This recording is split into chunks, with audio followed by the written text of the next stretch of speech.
Video आप लोगों तक सबसे पहले पहुंचे तो लाल बटन दबाकर चैनल को सब्सक्राइब जरूर करें और बेल आइकन दबाना न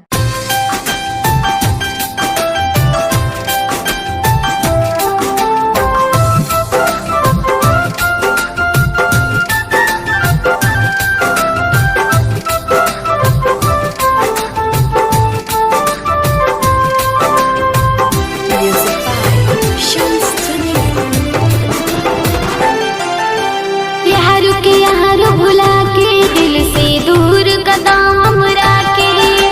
साथ छुटी अब हाथ छुटी हो जाई हम पियावा के तोहरा बिना एको पल ना दिल के चैन मिलेला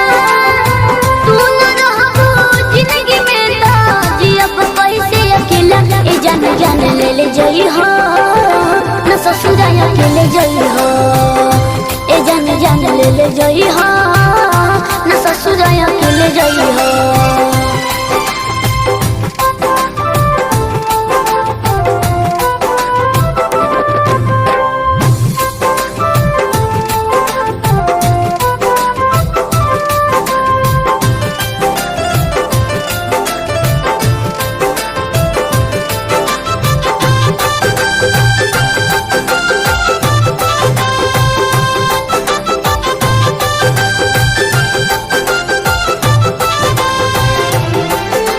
बिसरी ना दिल से सुरतिया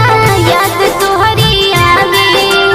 तोहरा बिना जान हो जान के मोहन नहीं बहावे बिसरी ना दिल से सुरतिया याद तोहरी आवे तोहरा बिना जान हो जान के मोहन नहीं बहावे तोहरे होए तोहरे रहब बन के साथ जन्म हो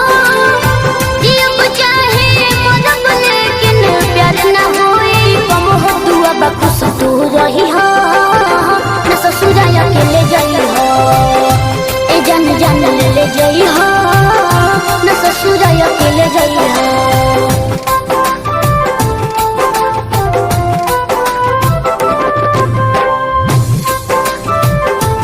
मिक्स पल्लवी रिकॉर्डिंग स्टूडियो मठिया मॉल।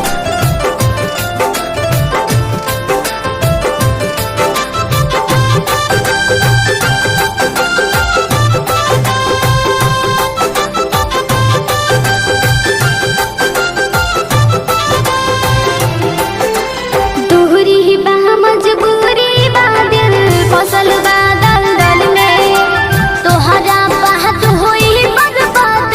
जिंदगी के पल में दूरी बा मजबूरी बादल फसल बादल दल में तोहरा बात होई बर्बाद जिंदगी के पल में चैन से अपने रहबो तू तो चैन हमार छिनबो हम कफन फिर से दोबारा आई हो ए जान जान ले जई हो न ससुरा अकेले जई हो